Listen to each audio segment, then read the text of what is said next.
Citayam Fashion Week tuh aneh loh kalau kita pikir-pikir. Kok bisa gitu satu daerah tiba-tiba rame banget aja. Dan ramenya bukan cuma jumlah tapi segala kalangan gitu. Anak Citayam ada, Bojonggede, Depok, anak Jaksel, Jaktim ada. Bahkan model-model yang udah fashion show di luar negeri, konten kreator yang followersnya udah jutaan, sampai acara TV nasional juga datang ke sana. Sampai Ridwan Kamil juga datang, sampai Pak Anies juga datang bawa orang bule ke sana. Kok bisa sampai semua orang dan semua kalangan ke sana dan setiap hari rame di situ? Apa jangan-jangan Citayam Fashion Week ini emang dari awal tuh program pemerintah yang tujuannya untuk naikin UMKM orang-orang yang dagang di sana dan juga meningkatkan pendapatan brand-brand fashion lokal yang orang beli buat dipakai di sana. Belum lagi pendapatan para pekerja kreatif yang dapat konten atau endorse dari sana. Dan ini kan juga bikin orang jadi terbiasa naik kendaraan umum, terus mempromosikan wilayah, mengurangi angka pengangguran. Banyak fungsinya, men. Ini konspirasi nih menurut gue. Ini program negara kayaknya. Dan ini kan bukan cuma di Sudirman doang. Depok udah mulai mau niru, Malang udah ikut juga, Bandung udah ikut juga. Mungkin emang pengen dibikin supaya semua anak muda itu fashion show. Biar nanti ngurang tuh angka tawuran, kriminal, trek-trekan liar, narkoba, pengangguran, ABG galau di Twitter. Mungkin itu niat pemerintah. Dan mungkin itu kenapa di Citayam Fashion Week itu ada bonge dan kurma. Karena kan bonge, kurma, BK,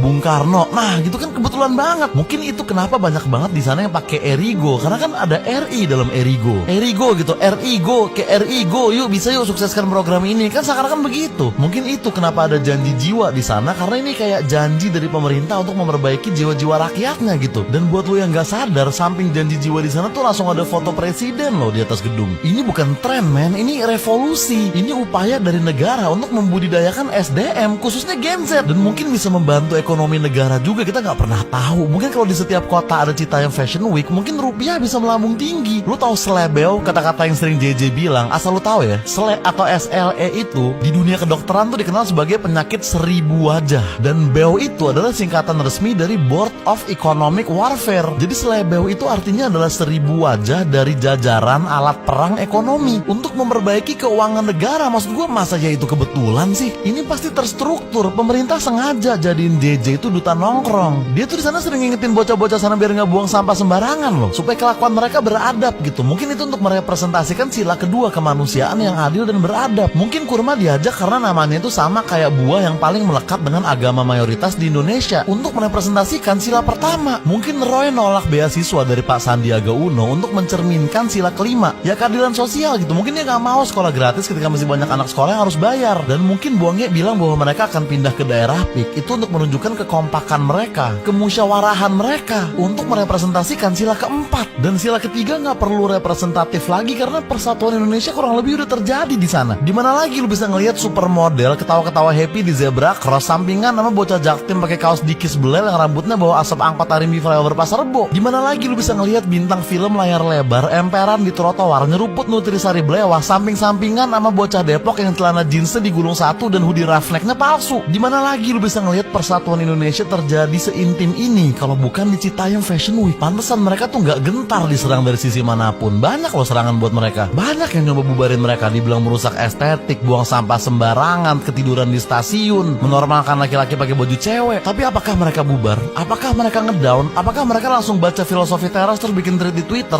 Kagak, karena ada azas-azas Pancasila tadi yang dulu dipakai juga sama pahlawan-pahlawan kita buat melawan penjajah. Dihujat dan diancam seperti apapun, besoknya mereka tetap datang dengan semangat yang sama, dengan fashion yang sama, ngeruput Nutrisari yang sama. Paling bedanya yang kemarin Blewah, besoknya jeruk peres, itu doang. Gue nggak kaget sih kalau nanti sampai ada tim dokumenter dari Netflix datang buat ngeliput mereka. Gue nggak kaget kalau mereka akan masuk buku sejarah yang akan dipelajarin oleh anak SD di tahun 2200. Karena ini mah bukan tren lagi, ini peristiwa nasional jatuhnya. Entahlah ya, kalau emang beneran konspirasi ini nyata, kita harus berterima kasih sama pemerintah sih.